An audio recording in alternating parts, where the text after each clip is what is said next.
Welcome to the Felicia Taylor Arts Legacy Series. I'm Bob Merrill.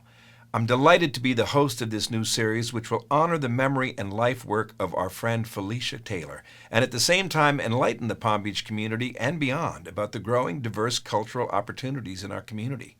But first, let's take a look back at Felicia's career and life and explore her love of Palm Beach and the arts through some of her friends. Felicia and I go back a long time, even from New York. She was always the most vibrant, alive, wonderful young lady, and she was so active on her television. Hilly Mahoney fondly remembers her friendship with Felicia Taylor, both no strangers to studios and cameras. Felicia is perhaps best known for her remarkable 25-year career in television news. She was a weekend anchor for WNBC in New York and a business correspondent for the CNBC and CNN cable networks, covering pivotal moments in history from the Gulf War to the aftermath of 9/11.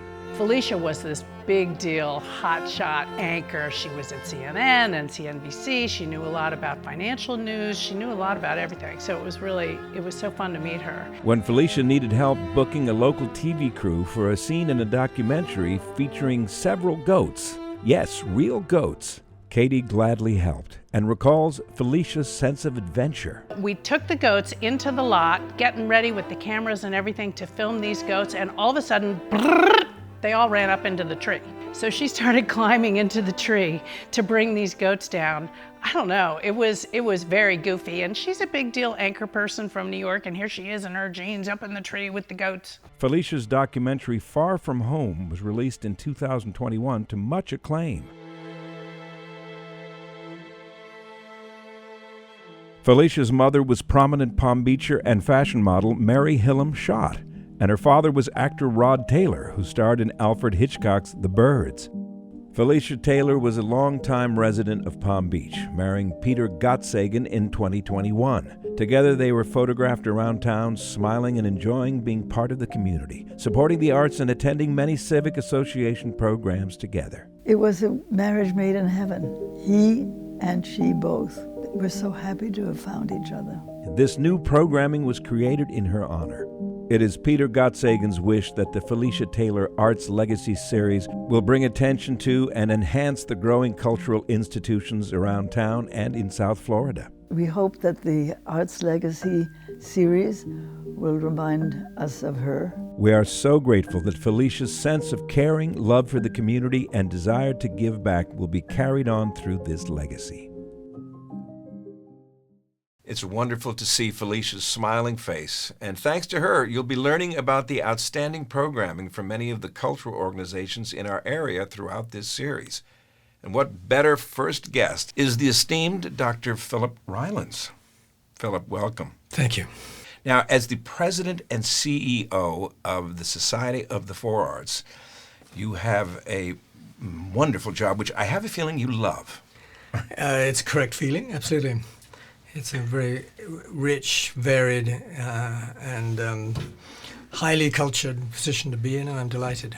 First of all, I want to go back to how you came to the Society of the Four Arts, because a few years ago I visited Venice, and I had met you, and you somehow were able to get me prime tickets to the Peggy Guggenheim Museum. Peggy Guggenheim Museum. And of course, that is from whence you came. Tell us a little bit about that background. My wife and I went to Venice. My wife's Jane. Mm-hmm. Went to Venice in the 1970s, and we got involved in the local things to do, the Venice in Peril Fund. Mm-hmm. Jane was teaching university courses for the nearby NATO bases, and I was writing a PhD. When, however, and we came to know Peggy Guggenheim quite well. In fact, I would claim that towards the end of her life, she died in 1979, Jane, my wife, was probably her best friend. They saw each other every day and so forth. Well, by the way, I want to just mention that Jane is a marvelous novelist, and I've read Venice Stories. I couldn't put it down. That's just a plug. We're allowed to do that here, aren't we? Jane's written wonderful stories about Venice, it's true. Peggy dies in 1979, and almost immediately after, the Solomon R. Guggenheim Foundation of New York, to which she'd given everything, house and collection, before her death, took over and needed somebody to administer, manage, caretake the collection. And a very distinguished collection of modern art she had, too. So that began a a commitment for me of 37 and a half years, in which we transformed Peggy's house and collection into, may I say, the most visited museum of modern art in Italy. You may say that. I do. And also the second most visited museum in Venice, the first being the Doge's Palace, of course.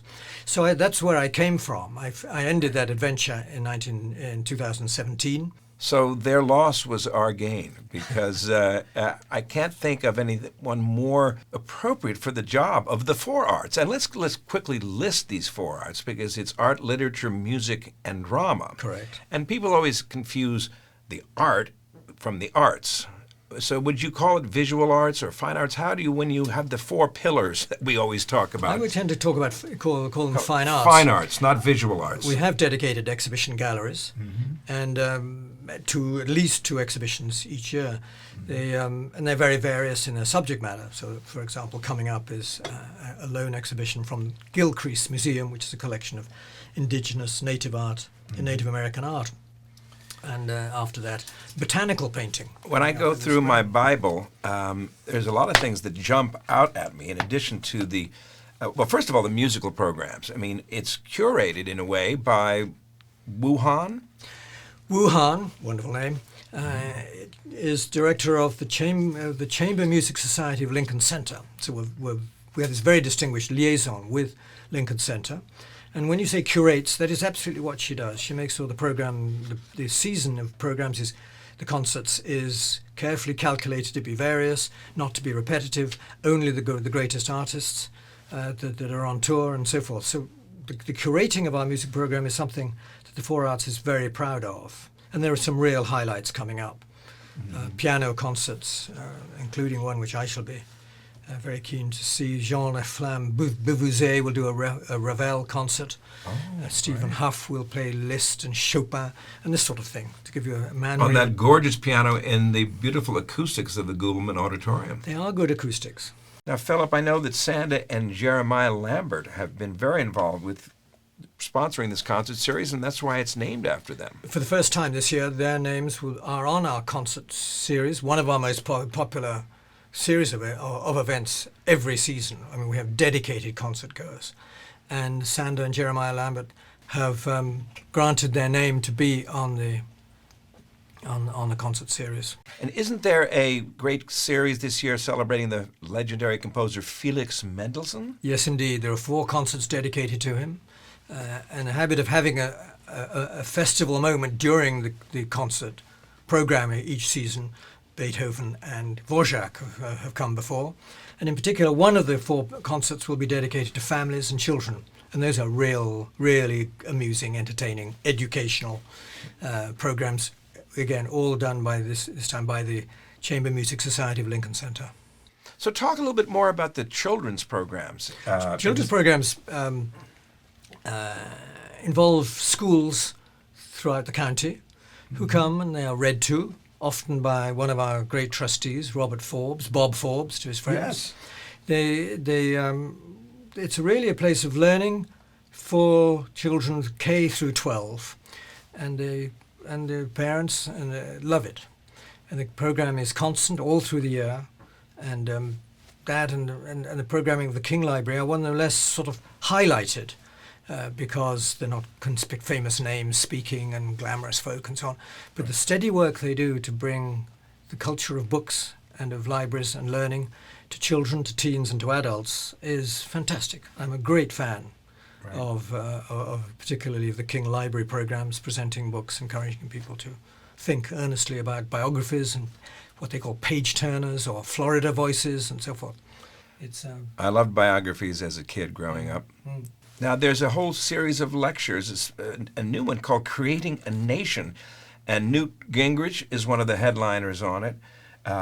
Is that new this year? Creating a Nation refers, of course, to the United States, and this is the first time we've done this, though it is to some extent a sequel to a previous very popular and successful cluster of lectures called The Founders and Us, which Gay Gaines, one of our great members, helped to bring into existence. There'll be all 19th century presidents and moments in American history which helped to create the nation we live in now. A big highlight, of course, every year is when you speak on some field of expertise, and everybody gets, what's Philip's talking about this year? Last year it was the Venetian artist Titian, I believe. Yes. What will you be talking about this season? I've chosen this year to do Giovanni Bellini, who is the painter of the Venetian early Renaissance. Mm-hmm. In fact, he leads straight into Titian. The last slide in the lecture will be of one of the Titians I mentioned in my first Titian lecture 2 years ago. There's a lecture by the wonderful Renee Sylvan. This year it's Katharine Hepburn, talented, stylist, and spirited. He's marvelous when he talks. He's a superb speaker, and he has this talent for bringing alive wonderful, glamorous women that we all know of. Audrey Hepburn was last year, but he's done several others, Elizabeth Taylor, and that'll be a highlight. But there are many highlights. It's very difficult to talk about this program because all the people who don't talk about. And of course, we haven't spoken about our flagship program, the Tuesday lectures, properly known as the S.T.B. O'Keeffe lectures. And there'll be 12 of those in the coming year, every Tuesday in the months of January, February and March. They have their own dedicated brochure. Mm-hmm. And up to the minute, late-breaking developments. Here we are, December 1st, and it's just been announced that Boris Johnson is one of the headliners. Is that true? He'll be a speaker, yes. In the modern definition of culture, the contemporary definition, people tend to include film and sort of mega phenomenon of mass culture, film and sport and so on.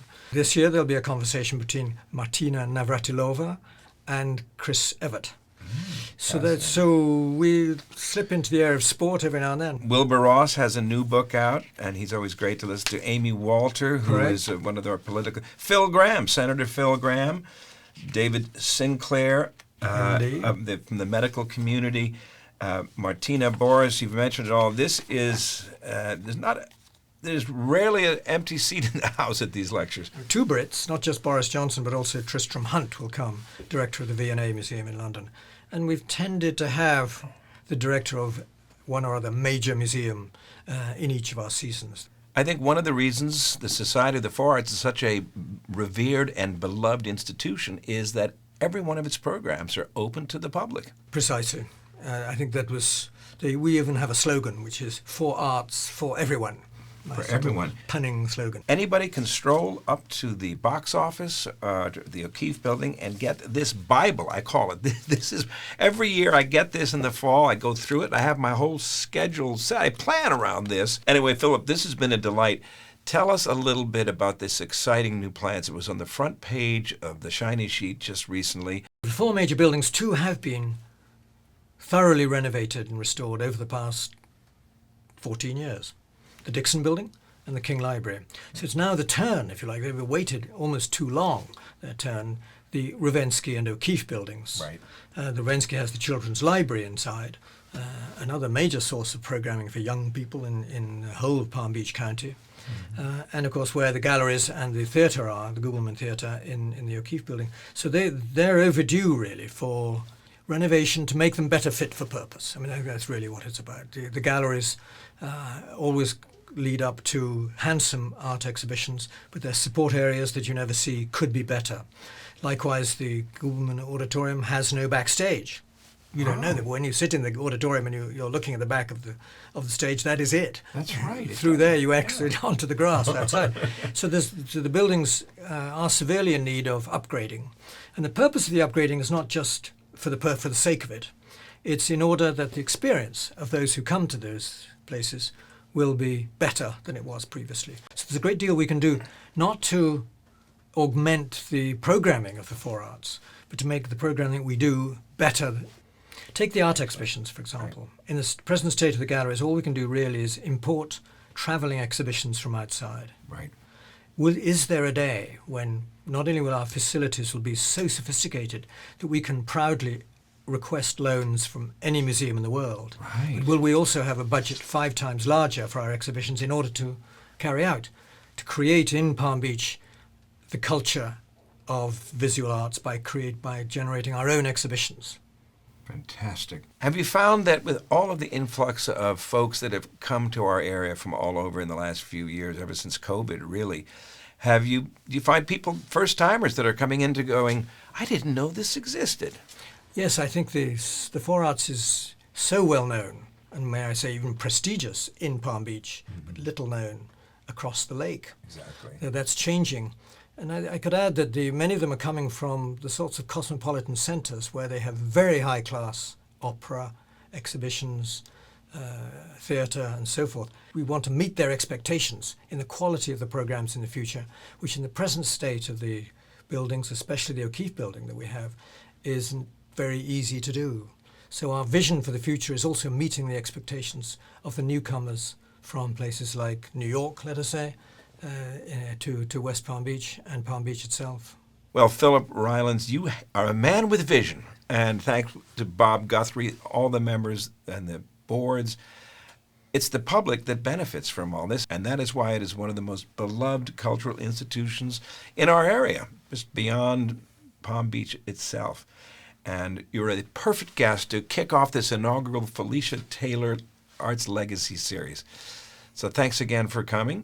If you enjoyed what you heard today, feel free to share this link with your families and friends, and we'll see everybody next month on the Felicia Taylor Arts Legacy Series. I'm Bob Merrill.